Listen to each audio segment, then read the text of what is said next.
Hello and welcome to this edition of the Championship Talk podcast. I'm your host Paul O'Toole, and not joined with me is my co-host Thomas Falco. Unfortunately, we've both had issues the last couple of weeks getting together and recording. However, we do have a lot to go through, and I know Thomas in the last couple of episodes he covered a couple of these subjects, but I really wanted to sort of weigh in a little bit. One of which I think is obvious. We're going to talk about Derby. We're going to start there. Obviously, Derby have entered into administration, as Thomas said on Thursday's episode, meaning that they had an automatic points deduction, putting them bottom of the championship. There was a 12-point deduction. By effectively going to administration, it means the administrators are going to try and sell the club. They're going to try and satisfy the premium, the priority creditors. Anyone else that Derby owes money to will be satisfied to a proportion of the debt that they're owed. Basically, when you look at the history of what has gone on at Derby, words like gambling have been used to try and get into the Premier League. I personally don't see it like that. I just think that perhaps overreaching, not running the club like a business, and most clubs that get to the Premier League mid-table, and they get frustrated that the club just cycles around, barely sort of surviving / working within its means. Ultimately, if you ask a club like Derby, or fans like Derby, or Wigan last season, or Bury that went into ceased to be in existence, if you ask those clubs, would they have rather had boring owners doing boring things with their club? I think the answer is absolutely would be yes. Derby's problems haven't come through excessive transfer spending. When you actually look at their transfer spending, it was modest compared to those around them. What it has caused them a lot of problems, though, has been the contractual wage bill of the club over the last 3 seasons has been pretty much unsustainable. If you are spending more than you are earning, then that doesn't balance out. However, if you're spending more than you're earning with the potential to tenfold your earnings by getting into the Premier League, it makes those gambles seem potentially worthwhile. And I think that what's happened here is Derby on a couple of occasions have been close, and we'll be talking about a different Derby. I think that Wayne Rooney has emerged out of this as a really good manager and a really good leader.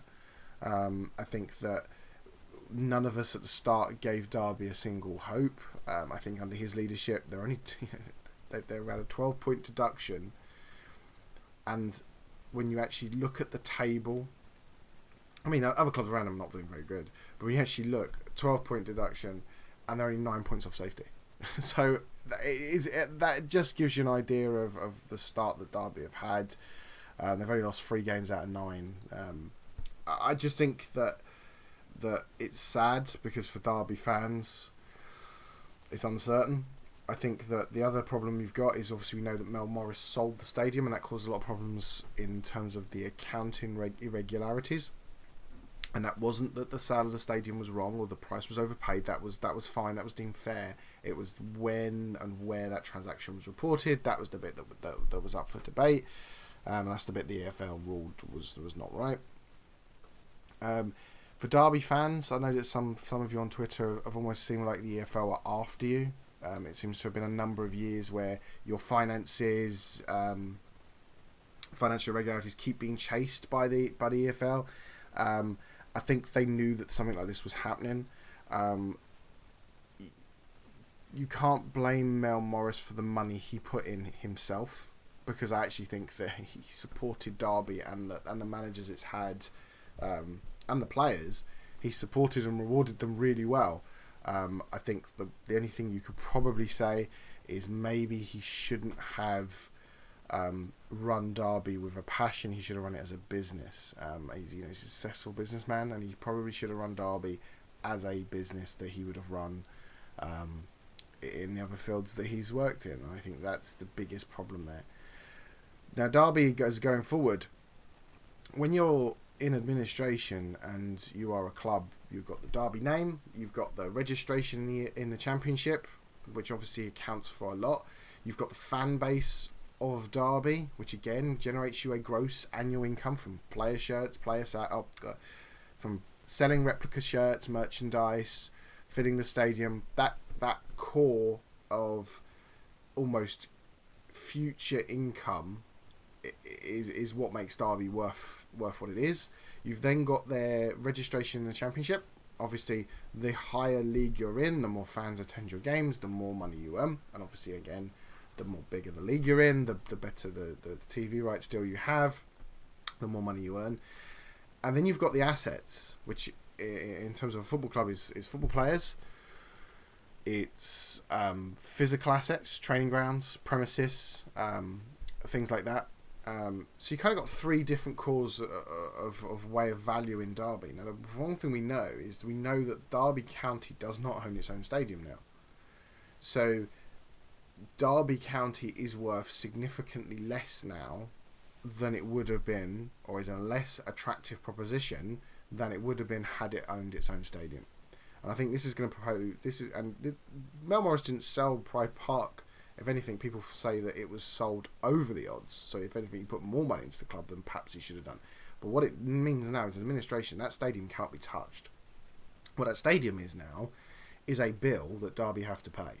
Whatever the contractual arrangement was, maybe Derby don't have to pay any ground rent or anything like that, but effectively they are leasing their own stadium, which means that at some point, some owner, could be 10, 15, 20, 100 years down the road, Derby will have to either buy a new stadium or rent and pay rent, which means that they are not going to be on the same even keel as financially as other football clubs that own their own ground, do not pay rent to their own ground.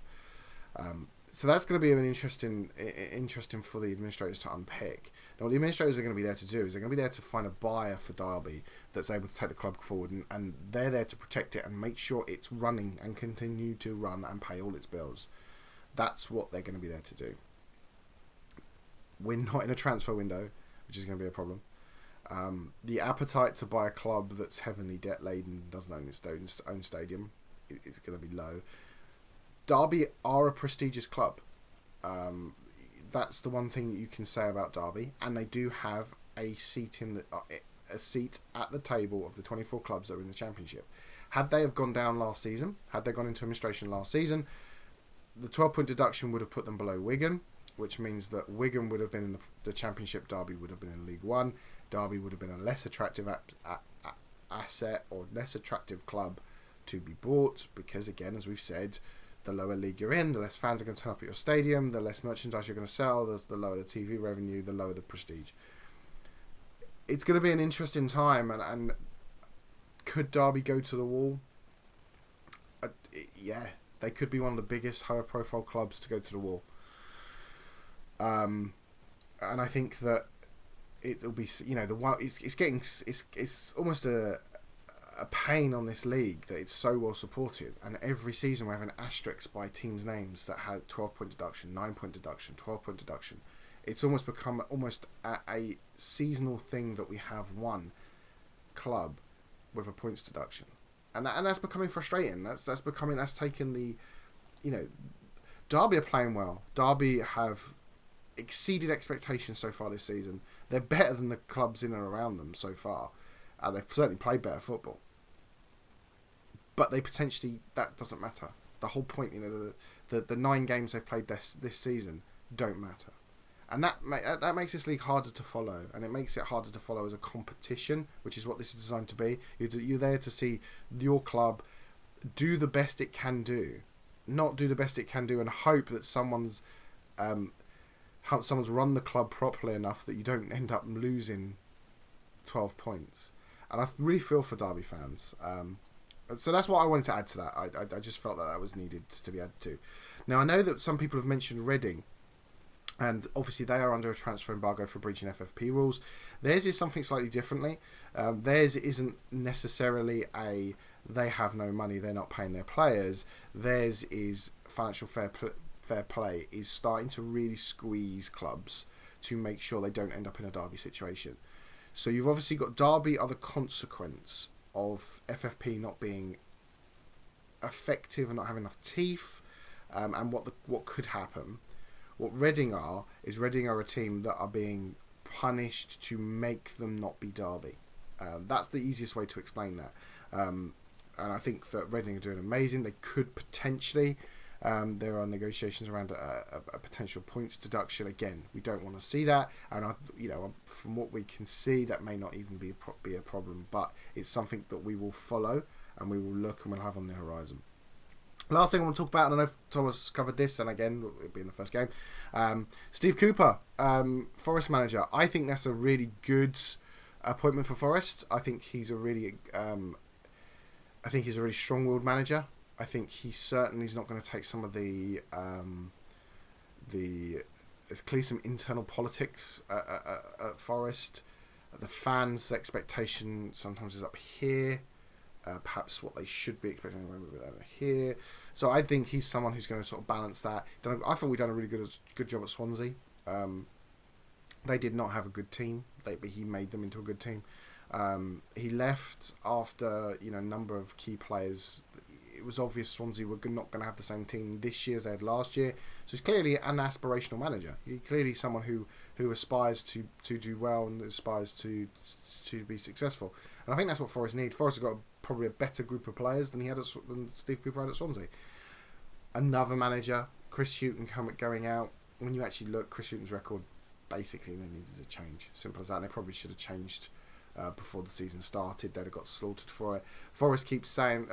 Thomas keeps saying Forest needs stability as a manager, but you need stability of a manager that's winning a few games at least. And I think Steve Cooper will bring that. A more attacking style of play, which I think, given the players they've got, they've got the defensive sides. Steve Cooper's Swansea actually didn't score a great deal of goals, but what his team did do is they dominated possession. They worked it really well, and when they got the chances, they were clinical. Admittedly, they had Ayew up front, and he was probably a Premier League player playing in the Championship. But I would say that Forest have got some really good players that are on, that could mix it in that company.